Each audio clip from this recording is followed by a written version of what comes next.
और इस बीच war breaking के जरिए अहम खबर आपको बता दें, सऊदी अरब की राजधानी रियाद पर मिसाइल अटैक की खबर है। ईरान ने रियाद पर कई मिसाइलें दागी हैं। ईरान ने आपको बता दें तेल डिपो पर हमले की धमकी दी थी। इस बीच सऊदी अरब ने रियाद और अल खारज प्रांतों के लिए खतरे की चेतावनी भी जारी की है, यानी कि सायरन्स की आवाजें वहां पर अब आनी शुरू हो गई हैं। सऊदी अरब ने नोटिफिकेशन देना शुरू कर दिया है और देखिए आग की लपटें भी आपको नजर आ रही है कि किस तरीके से यहाँ पर कई मिसाइल्स को इंटरसेप्ट भी किया गया है। लेकिन आप तस्वीरें देख पा रहे हैं कि किस तरीके से ईरान की तरफ से यहाँ पर प्रहार किया गया है। बड़ी खबर आपको बता दें, सऊदी अरब की राजधानी रियाद पर ये मिसाइल अटैक किया गया है। ईरान ने ये मिसाइल अटैक किया है, कई मिसाइलें रियाद पर दागी हैं क्योंकि ईरान की तरफ से ये धमकी दी गई थी कि तेल डिपो पर उनकी तरफ से प्रहार किया जाएगा। और सऊदी अरब ने आपको बता दें रियाद और अल खारज प्रांतों के लिए फिलहाल जो है खतरे की चेतावनी जारी कर दी है। और आग की तेज लपटें जो है आप बिल्डिंग से निकलते हुए देख पा रहे हैं कि किस तरीके से ईरान की तरफ से यहाँ पर ये बड़ा प्रहार किया गया है। अली लारिजानी की मौत के बाद मुस्तफा खामनेई की तरफ से पहला रिएक्शन भी सामने आया। उन्होंने कहा है कि खून का बदला खून से लिया जाएगा। और ऐसे में देखिए ईरान की तरफ से एक बार फिर से यहाँ पर प्रहार किया गया है। इससे पहले भी हमने देखा है कि किस तरीके से सऊदी अरब, यूएई, कतर, इन तमाम इलाकों में जहां जहां पर यूएस के एयर बेसिस थे वहां पर ईरान की तरफ से मिसाइल अटैक किया जा रहा है। हालांकि देखिए कई मिसाइलों को इंटरसेप्ट यहाँ पर जरूर किया जा रहा है, लेकिन इस बीच आप देखिए कि किस तरीके से यहाँ पर कोहराम मचता हुआ नजर आ रहा है।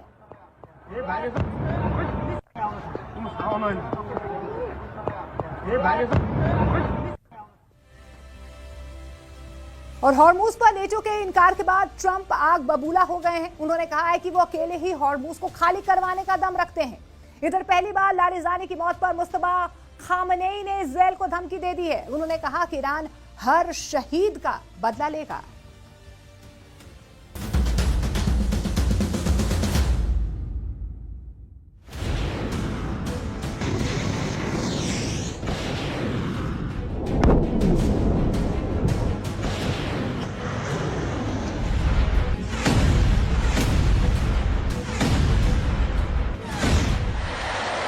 तेल अवीव पर खुर्रम शहर मिसाइलें गिर रही हैं। एक एक क्लस्टर बम को गौर से देखिए। ये टूटते हुए सितारे नहीं, मौत बरसाने वाले वो बम हैं जिसका इजराइल के पास कोई तोड़ नहीं। ईरान सुरक्षा परिषद के सचिव अली लारिजानी के मारे जाने के बाद ईरान ने इजराइल पर खुर्रम शहर की बरसात कर दी है। लारिजानी के मौत के खिलाफ ईरान ने अपनी मिसाइल वेव नंबर 61 को लॉन्च किया। लारिजानी की मौत का बदला इजराइल पर 100 टारगेट पर हमले से लिया गया।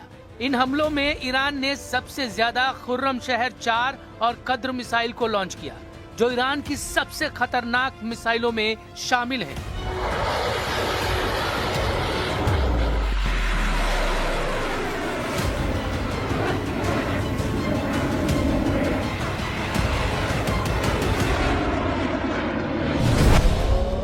इनमें सबसे ज्यादा चर्चा खुर्रम शहर 4 की हो रही है, क्योंकि खुर्रम शहर जब आसमान में नजर आती है तो इजराइल के डिफेंस सिस्टम लाचार हो जाते हैं।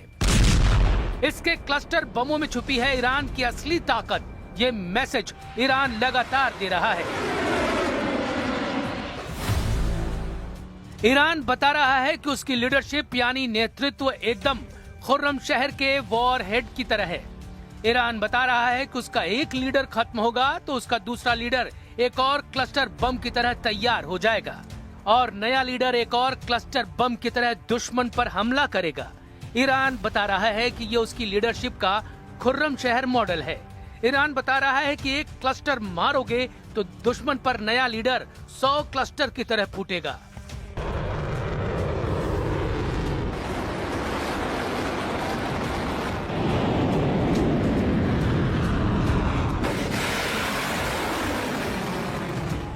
इसीलिए खुर्रम शहर का वॉरहेड ईरान की लीडरशिप का आईना कहा जा सकता है। लॉन्च होने के बाद इसके टारगेट हिट करने वाला स्ट्राइक रेट अब तक 100% रहा है।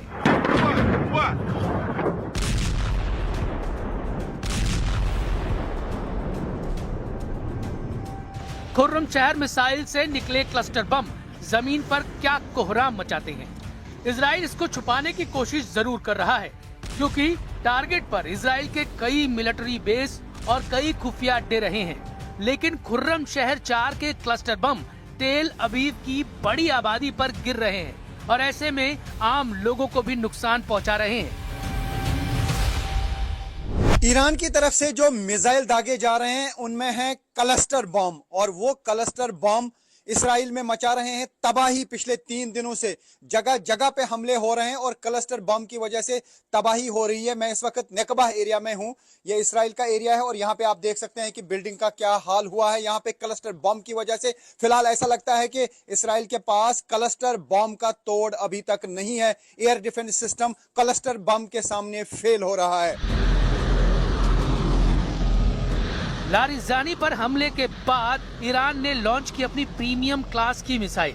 दावा किया जा रहा है कि इस मिसाइल का तोड़ इजराइल के पास बिल्कुल भी नहीं है और ये बहुत सटीक भी है। इस नई मिसाइल का नाम है हज कासिम। इस मिसाइल को लॉन्च करके ईरान बहुत बड़ा मैसेज दे रहा है। Quds commander major general Qasem Soleimani के नाम पर ईरान इस मिसाइल को 2020 में पहली बार दुनिया के सामने लाया था। इस मिसाइल की रेंज है 1400 किलोमीटर और वॉरहेड का वजन है 500 किलो।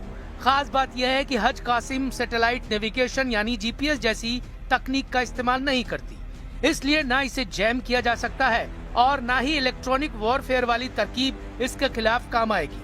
और सैटेलाइट नेविगेशन के बगैर भी ये टारगेट के 100 मीटर के दायरे में हमला करती है।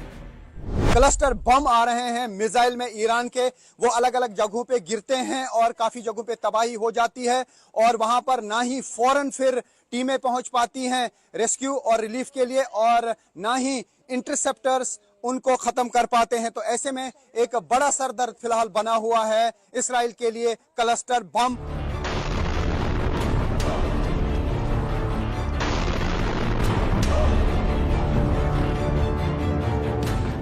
IRGC ने कह दिया है कि अब छोटे वॉरहेड नहीं बल्कि बड़े वॉरहेड वाली मिसाइल ही दागी जाएगी।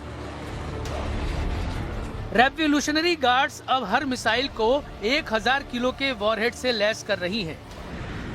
1000 किलो का वॉरहेड यानी 1 टन का ऐसा बम जो जहां फटता है वहां हर चीज को धुएं और धूल में तब्दील कर देता है, जलाकर राख कर देता है।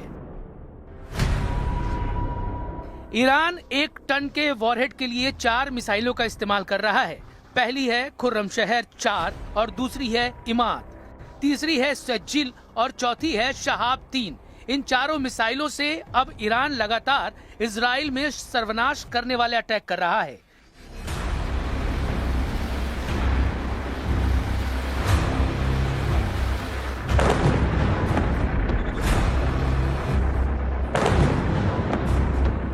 तेल अवीव में धमाके, बहरीन में अमेरिका के अड्डों पर धमाके, यूएई और कुवैत में उन ठिकानों पर धमाके जहां अमेरिकी सैनिक या ट्रंप के राजनीतिक दूतावास खाली करने के बाद ठहरे हुए हैं। ईरान के हमलों की सुनामी चुन चुन कर अपने टारगेट को तबाह करने लगी है। ईरान ने नेतन्याहू और ट्रंप को दिया है काउंटर झटका। ईरान ने ऐलान कर दिया है कि यह युद्ध अमेरिका और इजराइल ने शुरू किया था, लेकिन इस जंग को खत्म ईरान करेगा और इसके लिए ईरान की मिसाइल ब्रिगेड लगातार हमले कर रही है।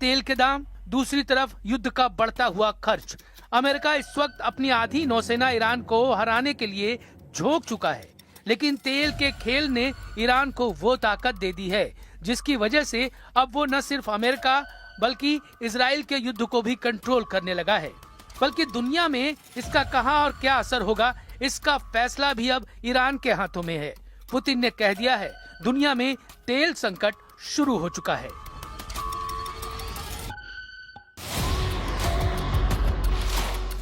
ईरान के खिलाफ अमेरिका और इजराइल का युद्ध जितना लंबा चलेगा, ये अमेरिका और यूरोप की अर्थव्यवस्था को उतना ज्यादा नुकसान पहुंचाएगा। साथ ही खाड़ी देशों का तेल उद्योग पहले ही पूरी तरह से ठप पड़ चुका है। लारिजानी और गुलाम रेजा सुलेमानी जैसे कमांडर अब नहीं रहे। लेकिन ईरान ट्रंप और नेतन्याहू का वो एहसास खत्म कर चुका है जिसमें ईरान पर हमला करने के बाद वहाँ सत्ता बदलने का जुनून था।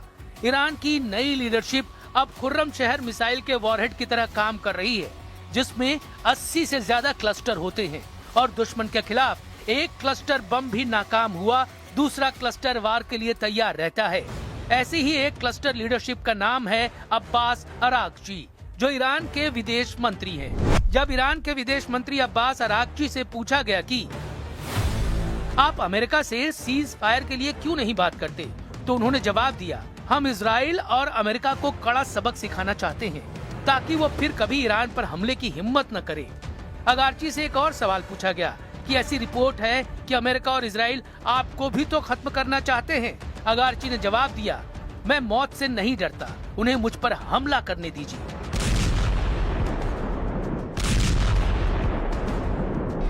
ईरान से आ रही रिपोर्ट बता रही है कि तेहरान, इस्फहान, करज और खुर्माबाद में सबसे ज्यादा तबाही हुई है। अमेरिका और इजराइल के विमानों ने ईरान के बैंकों, स्कूलों और अस्पतालों को टारगेट किया है। अब्बास अरागची का दावा है कि अमेरिका और इजराइल ने अब तक ईरान में 100 से ज्यादा स्कूलों और 55 अस्पतालों पर हमला किया है। ईरान के स्वास्थ्य मंत्रालय की रिपोर्ट है कि अब तक हुए युद्ध में 1500 से ज्यादा लोगों की मौत हो चुकी है। इसमें कोई शक नहीं, अली लारिजानी के जाने से ईरान को बड़ा झटका लगा है। वो इसलिए क्योंकि ईरान के सर्वोच्च नेता रहे अली खमेनी ने खुद उनको इमरजेंसी वाली कमान सौंपी थी। मरने से पहले लारिजानी ने खाड़ी देशों को मैसेज दिया था कि उनको अमेरिका और ईरान में से किसी एक को चुनना पड़ेगा, और युद्ध बता रहा है कि खाड़ी देशों ने एक बार फिर अमेरिका को चुना है, क्योंकि इन देशों में अब भी अमेरिकी सेना ऑपरेट कर रही है और ईरान पर ताबड़तोड़ हमले किए जा रहे हैं। ग्रीस से आए एक वीडियो ने बता दिया है कि जंग का दायरा अब पश्चिम एशिया से बाहर फैल सकता है।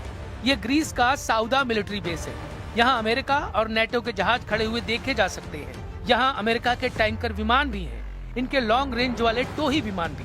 सवाल है, क्या ये अड्डा अमेरिका और इजराइल की मदद के लिए बैकअप बेस बन चुका है? क्योंकि लाल सागर से वापस लौटने के बाद अमेरिका का aircraft carrier USS Gerald Ford भी यहीं डेरा जमा रहा है।